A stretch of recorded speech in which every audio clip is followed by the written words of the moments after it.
Hello students, welcome to my channel.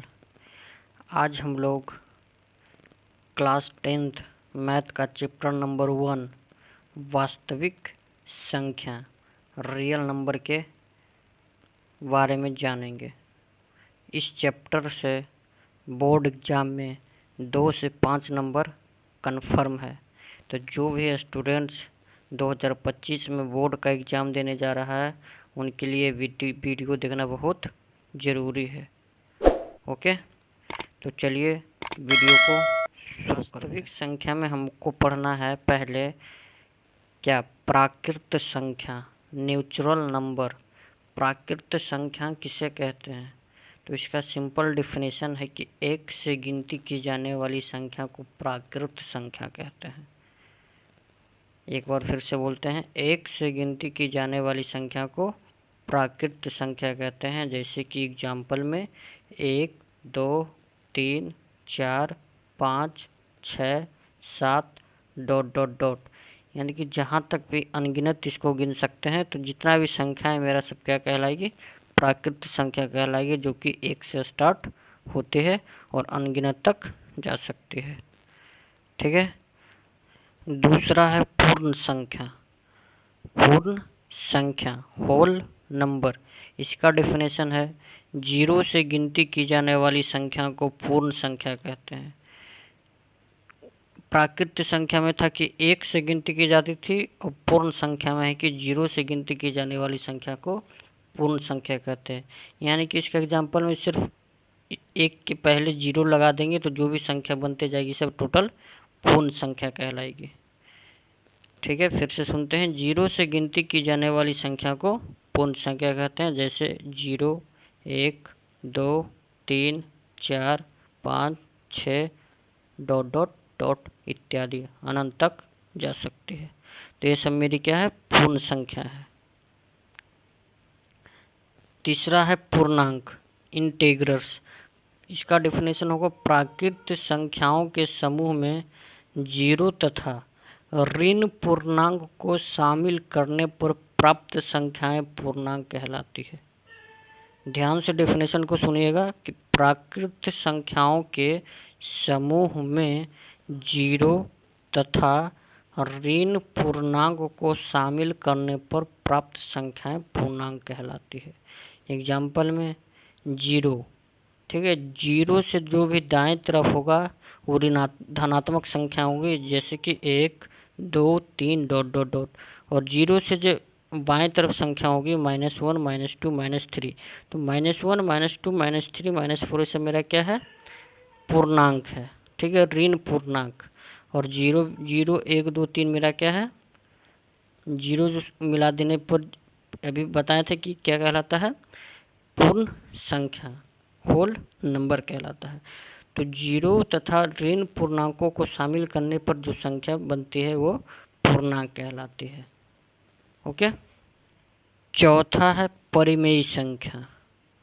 परिमेय संख्या, यहाँ से आपका मेन टॉपिक क्लास 10th का शुरू होता है। परिमेय संख्या बोले तो रेशनल नंबर। इसका डेफिनेशन है कि वैसी संख्या जिसे p/q के रूप में लिखा जा सके उसे परिमेय संख्या कहते हैं।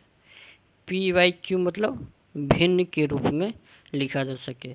वैसी संख्या जिसे p/q के रूप में लिखा जा सके उसे परिमेय संख्या कहते हैं। इसका कंडीशन है, कंडीशन क्या है? जहाँ p और q पूर्णांक हो।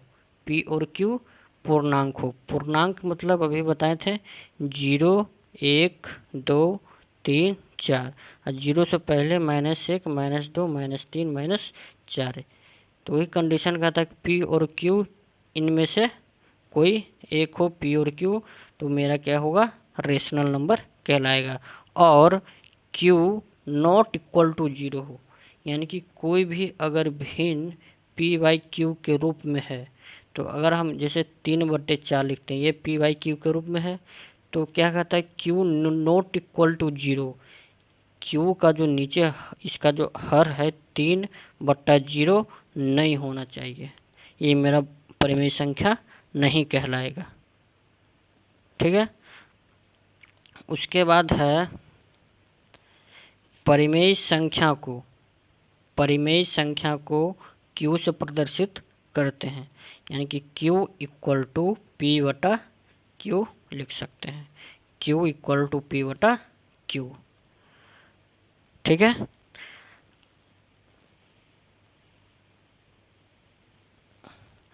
आगे हम लोग जानेंगे some important fact about rational number, परिमेय संख्याओं के कुछ महत्वपूर्ण तथ्य। ठीक है, क्या क्या है? पहला, किसी परिमेय संख्या के हर को सदा धनात्मक माना जा सकता है। किसी परिमेय संख्या के हर को सदा धनात्मक माना जा सकता है क्योंकि इससे परिमेय संख्या के व्यापकता पर कोई प्रभाव नहीं पड़ता है। परिमेय संख्या के हर को सदा धनात्मक हम मान सकते हैं।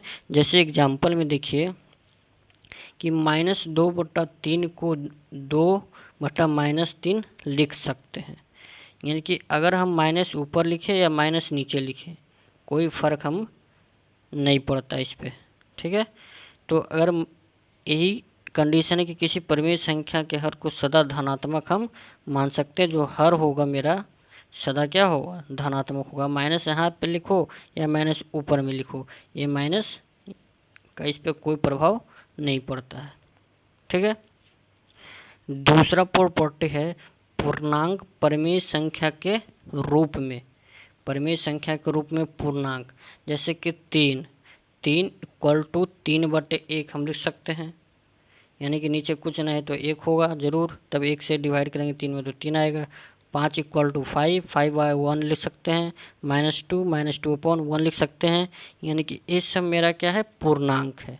पूर्णांक बताए थे कि 0, 1, 2, 3, 4, 0 से जो बाएं तरफ होता है बाएं तरफ वो होगा -1, -2, -3। तो इतना में कोई भी परिमेय संख्या है तो इसको पूर्णांक परिमेय संख्या के रूप में हो सकता है। तो कह सकते हैं कि अतः किसी भी पूर्णांक को P/Q के रूप में लिखा जा सकता है। पूर्णांक है जिसे P/Q के रूप में लिख सकते हैं।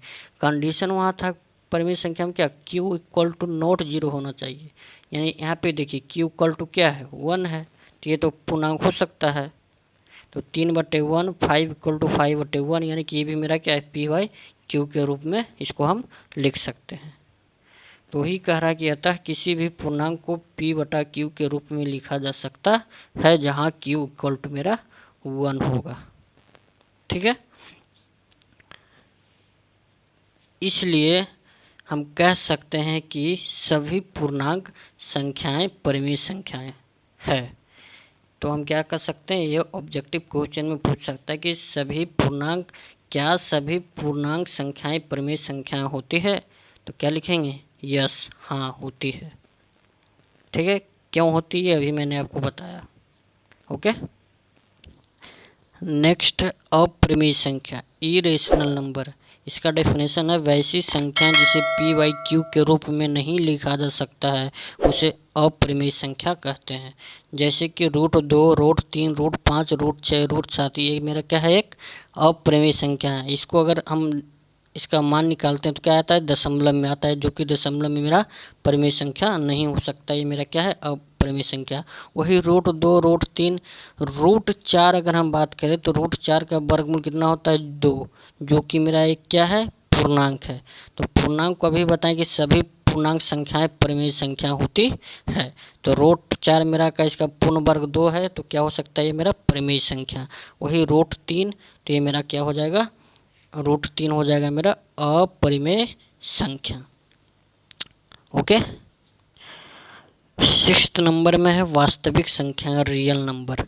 इसका डेफिनेशन बोलेंगे कि परिमेय संख्या और अपरिमेय संख्याओं को वास्तविक संख्या कहते हैं। परिमेय संख्या और अपरिमेय संख्या को वास्तविक संख्या कहते हैं। तो परिमेय संख्या भी बताए थे कि सभी पूर्णांक परिमेय संख्या है, तो ये जितना भी है पूर्णांक है सब, तो मेरा क्या कहलाएगा? परिमेय संख्या। और अपरिमेय संख्या का भी डेफिनेशन बताया था √2, √3, √5। तो ये वाला पूर्णांक और परिमेय संख्या, यानी कि परिमेय संख्या और अपरिमेय संख्या को मिलाने पर जो संख्या बनती है वो मेरा वास्तविक संख्या कहलाती है। ठीक है, वास्तविक संख्या में कौन कौन सा आ जाएगा, जैसे कि यहाँ पे देखिए n नेचुरल नंबर प्राकृत संख्या, z पूर्णांक को दर्शाते हैं z से, q को दर्शाते हैं, अभी बताएं कि परिमेय संख्या से, r को दर्शाएंगे किससे, वास्तविक संख्या से। तो ये मेरा क्या कहलाएगा, सब वास्तविक संख्याएं कहलाएगी। ठीक है।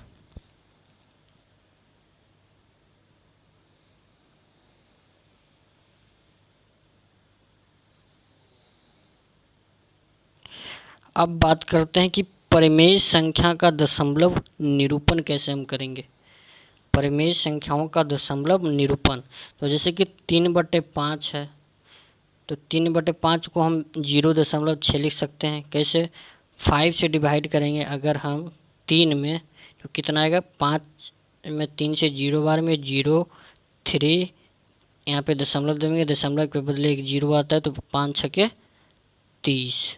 ठीक है, तो 0 कितना है, 6। तो ये था परिमेय संख्या का दशमलव निरूपण। उसी प्रकार 19/18 को हम लिख सकते हैं 2.375। एक प्रकार फिर लिख सकते हैं 5/16 को उसी प्रकार लिख सकते हैं 0.3125। तो अतः यह शांत दशमलव आवर्ती है। शांत दशमलव आवृत्ति मतलब कि जो संख्या को हम भाग देते हैं वो मतलब दशमलव के बाद 3 अंक पे पूर्णतः विभाजित हो जाती है। ठीक है, तो मेरा शांत दशमलव आवर्ती कहलाता है। जैसे कि इस पे देखिए कि 3/5 में अगर हम 5 से 3 में भाग किए, डिवाइड किए, तो 0.6 पूर्णतः ये क्या हुआ, विभाजित हो गया। तो ये मेरा क्या है, शांत दशमलव आवर्ती है। उसी प्रकार 16 को हम 5 से अगर डिवाइड करते हैं तो 16 बार में 0 बार में 0 होगा, 5.0, 16 दूना 32, 16 48, 2 0, एक बार में 16, 4 0, 16 दूना 32, 32 हुआ, 8 0, 16 पचे 80, यानी कि 0.315 में इसका पूर्णतः डिवीजन हो गया। ठीक है, कट गया। तो ये मेरा क्या कहलाएगा, ये शांत दशमलव आवर्ती कहलाते हैं।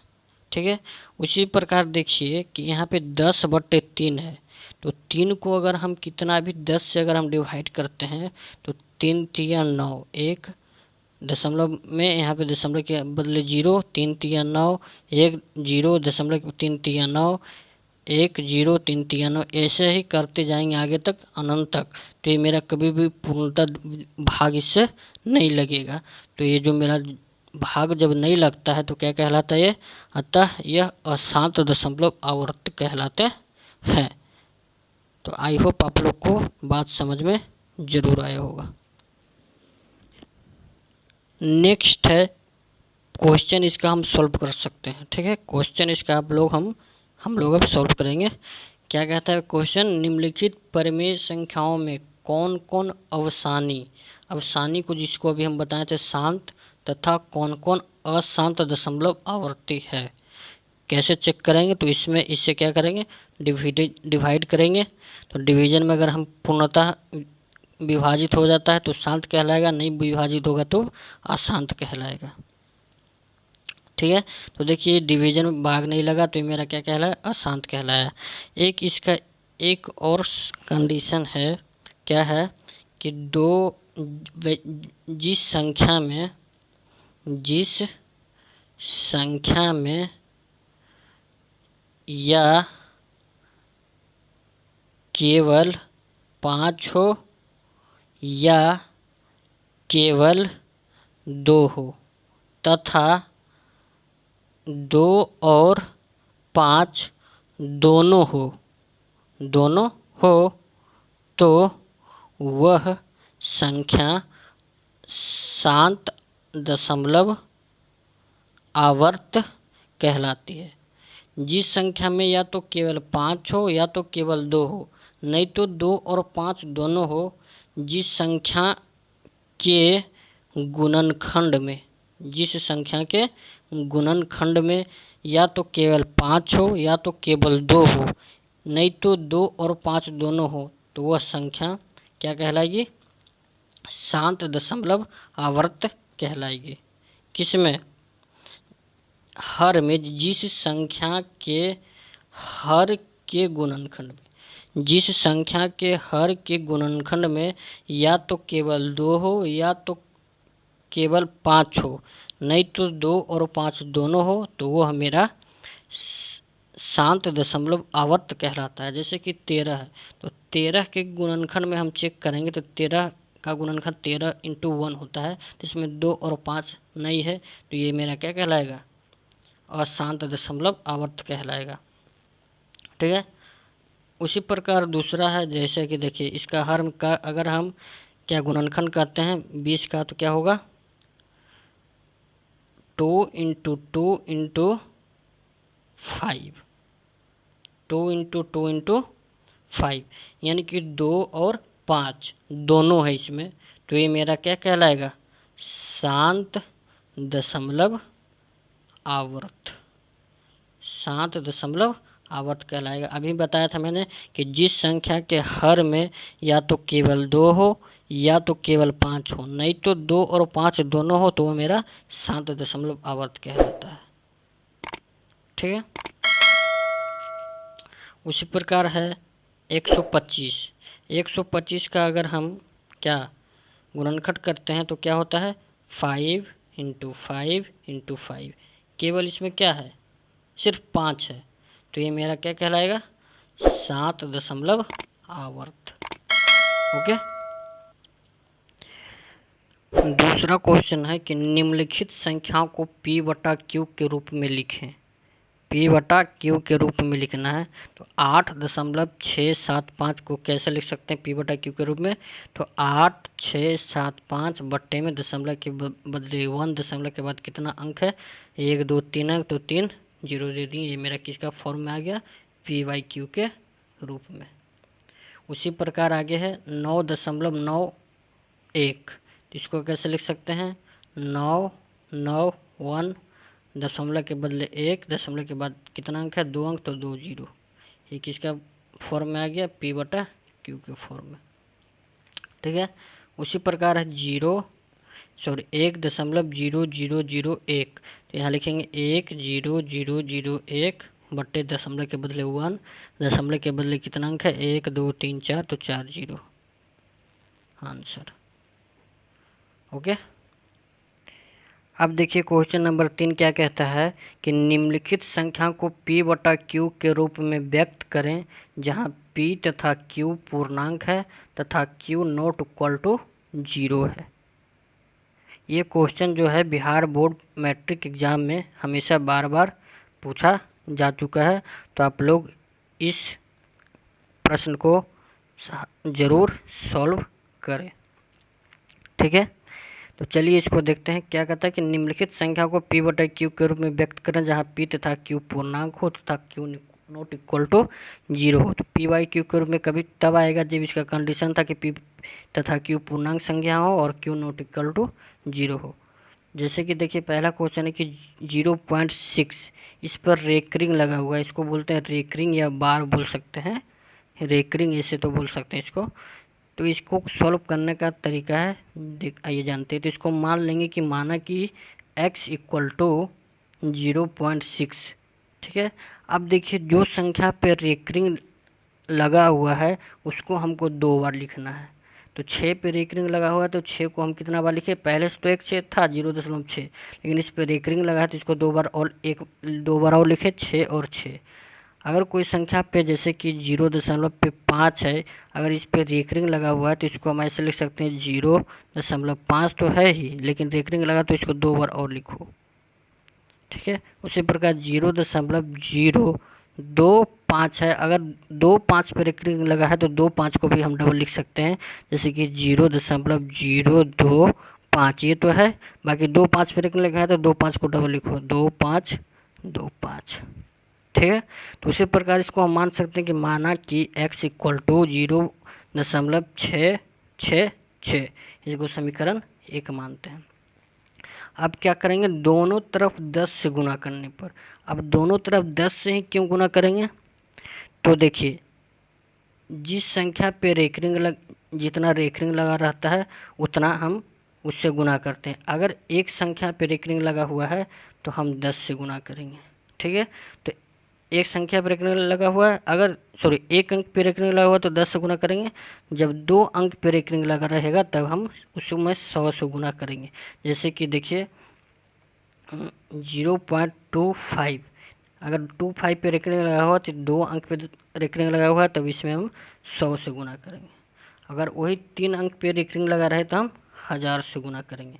तो इसीलिए इसमें लिख सकते हैं कि दोनों तरफ 10 से गुना करने पर, क्योंकि इस पे एक अंक पे रेकरिंग लगा हुआ है। तो जब हम 10 से गुना करेंगे तो 10 में x से गुना करेंगे, कितना हो जाएगा 10x। अब 0.666 में 10 से गुना करेंगे तो मेरा आएगा 6.666। इसको अगर हम मानते हैं समीकरण 2, तो देखिए आगे क्या करना है। आगे हमको करना है समीकरण 2 -1 करेंगे। जब हम समीकरण 2 में एक को माइनस करेंगे तो क्या आएगा 10x इक्वल टू, समीकरण 2 कितना था 10x इक्वल टू 6 - 666। फिर इसमें माइनस हमको करना है क्या समीकरण 1, x इक्वल टू 0.666। तो 10x में 9x को माइनस करें तो 9x, फिर बच गया 6 में 0 को माइनस करें तो 60006। ठीक है, तो माइनस करने पे हमको प्राप्त हुआ 9x इक्वल टू 6.000, मतलब कि 6, 9x इक्वल टू 6। तो x का मान कितना हो जाएगा मेरे पास, तो x का मान हो जाएगा 6/9, 6/9। इसको अगर हम काटेंगे तो कैसे होगा 2 तिया 6, 3 तिया 9, तो x इक्वल टू 2/3। क्या हो गया ये मेरा राइट आंसर। तो उम्मीद करता हूँ कि आप लोग को ये वीडियो पसंद आया होगा। अगर वीडियो पसंद आया है तो चैनल को प्लीज़ प्लीज़ प्लीज़ सब्सक्राइब ज़रूर करें।